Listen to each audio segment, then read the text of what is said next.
లేస్తూ ఉంటారు. పిల్లలకి ఆకలి ఎక్కువ ఉంటుంది. ఎదిగే వయసులో తింటారు, కానీ ఖర్చు పెడతారు. పిల్లలు సర్వసాధారణంగా చిన్నప్పటి నుంచి ఏదో వారసత్వ లక్షణంగా అధిక బరువు ఉంటే తప్ప ఏదో కొద్ది మందిలో ఉంటుంది. కానీ ఎక్కువ మంది ఎదిగే వయసులో ఉన్న పిల్లలు మాత్రం, చదువుకునే పిల్లలు సన్నగానే ఉంటారు. అసలు బొజ్జలు కనపడవు చూడండి ఎవరికి. సామాన్యంగా ఎముకలు, నరాలు ఇవన్నీ కనపడుతూ స్లిమ్గా సన్నగా ఉంటారు. ఎంత తీసుకుంటున్నప్పటికీ ఆ వయసులో శరీరం పైకి వెళ్ళాలి కదా, అట్లా ఉపయోగపడుతూ ఉంటుంది. అసలు అధిక బరువు పెరగటం అనేది అసలు ఎప్పటి నుంచి స్టార్ట్ అవుతుంది అనే విషయం ఈరోజు మనం తెలుసుకోబోతున్నాం. నేను ఎక్కువ మందిని అసలు మీరు ఎప్పటి నుంచి బరువు పెరగటం ప్రారంభించారండి తెలుసుకుందామని చాలామందిని అడిగి చూశాను. 40 సంవత్సరాల వయసుకి కాస్త భార్యాభర్తలు ఇద్దరు సరిపడా నున్నగా తయారవుతున్నారు ఈ రోజుల్లో. మరి అట్టటి వాళ్ళని ఒక 100-200 మందిని ప్రశ్న వేసామనుకోండి, ఎక్కువ మంది ఏమి సమాధానం చెప్తున్నారంటే, అసలు మేము పెళ్ళికి ముందు సన్నగా ఉన్నామండి, కొంచెం బొగ్గలు వస్తే బాగుండు, కొంచెం వెయిట్ పెరిగితే బాగుండు అనుకుని ఎంత ప్రయత్నం చేసినా పెళ్ళికి ముందు 1-2 కేజీలు కూడా పెరగలేదండి.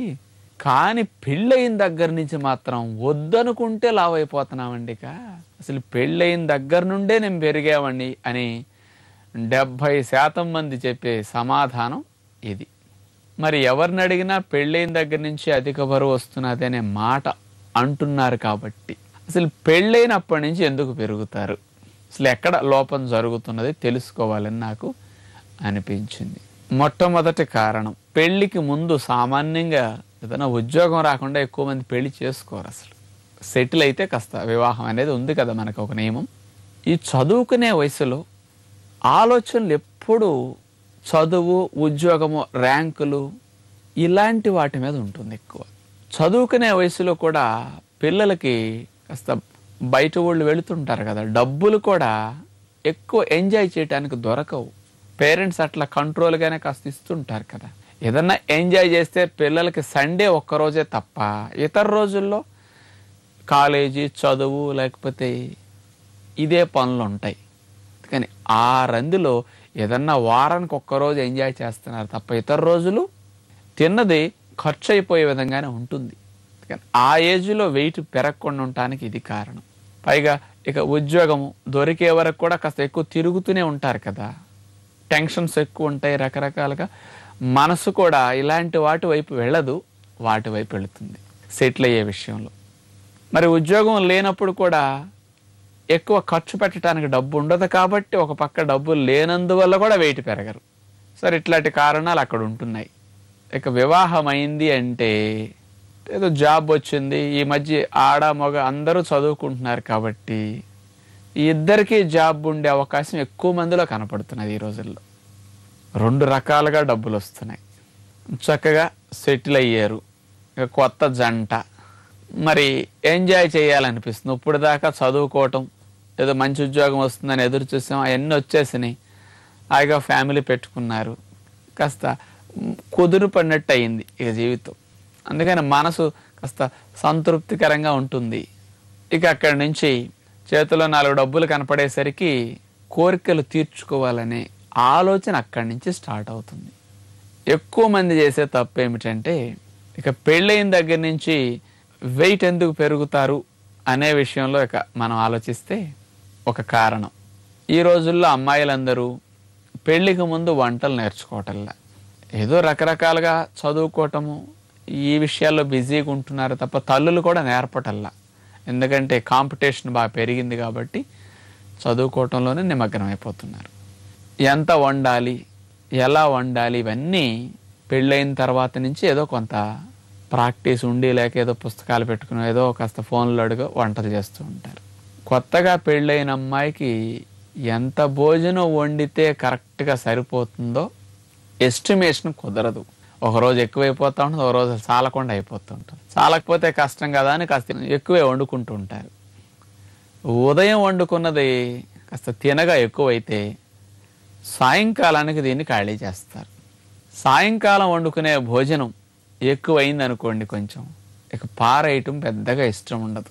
ఎందుకంటే బోళ్ళు డబ్బు పోసి కొనుక్కొని వండుకున్నాం, మరి ఏనాడైనా తిండిలేక అవస్థ పడతామేమో, ఇప్పటి నుంచి పారేస్తే మంచిది కాదని పెద్దలు అంటారు కదా. మళ్ళీ కూటికి లోటు రావచ్చు. అందుకని ఉన్నప్పుడు పారేయకుండా జాగ్రత్తగా పొదుపుగా తినాలంటారు. కాబట్టి పారేయొద్దు అనే లక్ష్యంలో రాత్రి భోజనాలు అయితే ఇక ఇద్దరే కదండి ఉన్నది, భార్యాభర్తలు, కొత్త ఫ్యామిలీ. ఆవిడ అంటారు, ఏమండి ఉన్నది మన ఇద్దరమే కదా, ఈ కొంచెం మీరు పెట్టుకోండి, ఈ కొంచెం నేను పెట్టుకుంటాను, గిన్నె ఊడ్చేస్తాను, పని అయిపోతుందని ఊడ్చి మరీ లాగిస్తుంటారు రోజు.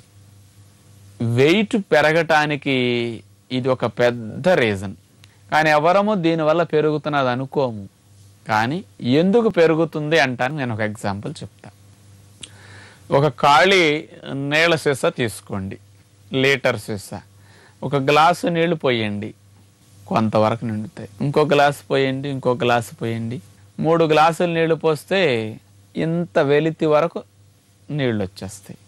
బాటిల్ అమ్మేటప్పుడు అంత వెలితి ఉంచి ప్యాక్ చేసి అమ్ముతారు. అలాగే మనం పోసాం.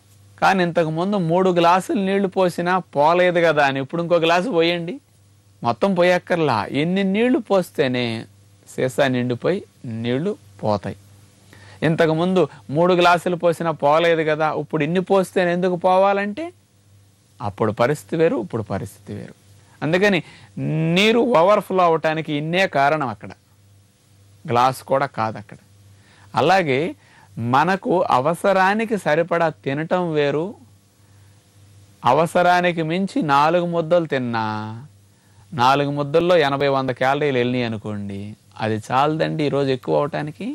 మనకు చాలు అనిపించిన తర్వాత కూడా ఉంది అని ఊడ్చుకుని వేస్ట్ చేయటం ఎందుకని. ఆ మిగిలితే కాస్త చెత్తకుండీలో పడేస్తే ఏ కుక్కలో తింటాయి.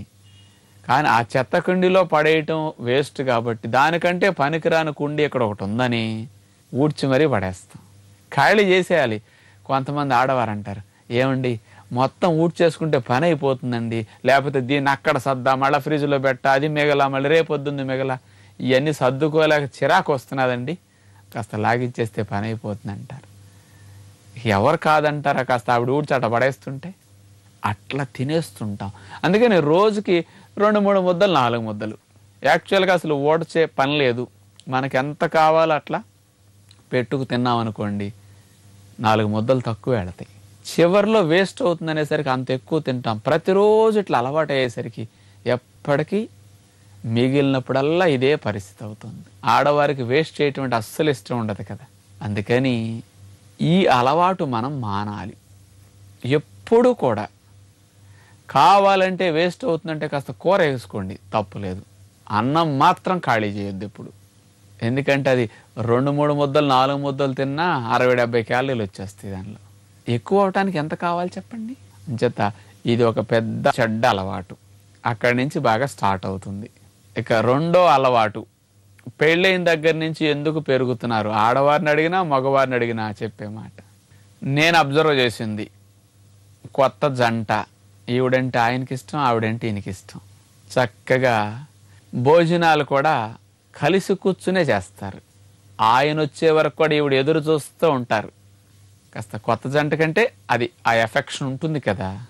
ఒకరికొకరు వడ్డించుకు తింటాం అనేది కొత్త జంటలో సామాన్యంగా జరుగుతూ ఉంటుంది. ఆవిడ దగ్గర కూర్చుని ప్రేమగా వడ్డిస్తుంటే మాటల్లో పడి కాసేపు ఆవిడ చూసుకొని కాసేపు ఆ మాటల్లో పడిపోయి తెలియకుండా ఎక్కువ తినేస్తారు. కాస్త ఆవిడ ప్రేమగా 4 ముద్దలు ఎక్కువ పెట్టినా సరే కొత్త పిల్లం అట్లా ఎక్కువ పెడితే క్విక్ మనకుండా తినేస్తారు. అదే తల్లి గనక పిల్లవాడికి కాస్త ఎక్కువ పడేస్తే పిల్లలు కయ్యని లెగుస్తారు. కానీ కొత్త పిల్లం వేస్తే క్విక్ మనరు. ఆ ఎఫెక్షన్ ఉంటుంది ఎక్కువ. అందుకని ప్రతిరోజు ఇద్దరు జంటగా కలిసి కూర్చుని భోజనాలు చేయటంలో, ఈ ఒకరికొకరు వడ్డించుకోవటంలో తెలియకుండా ఎక్కువ తినేస్తారు. అసలు వడ్డించే ప్రక్రియ లేకుండా ఎవరికి ఎంత కావాలో అంత పెట్టుకు తినే అలవాటు అనేది మనకు సరిపడా తినడానికి అవకాశం ఉంటుంది.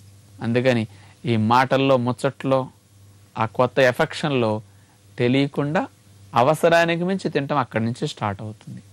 ఇది రెండవ రీజన్. ఇంకొకటి, ఈ 15-20 సంవత్సరాల నుంచి అధిక బరువు సమస్య బాగా పెరిగింది ప్రపంచవ్యాప్తంగా. కారణం ఏమిటంటే ఆడవారు కూడా బాగా చదువుకోవటం, వాళ్ళు కూడా ఉద్యోగాలు చేయటం జరుగుతున్నది. అందరూ ఎక్కువగా సిటీస్లో ఉంటున్నారు, సంపాదన బాగా వస్తున్నది. వండుకోవటం వీళ్ళకి హ్యాబిట్ కాదు. ఏదో తప్పక 5-6 రోజులు 4 రోజులు వండుకుంటారు. ఇక ఈ మధ్య సాఫ్ట్వేర్ వచ్చిన దగ్గర నుంచి శని ఆదివారాలు సెలవులు అయిపోయినాయి.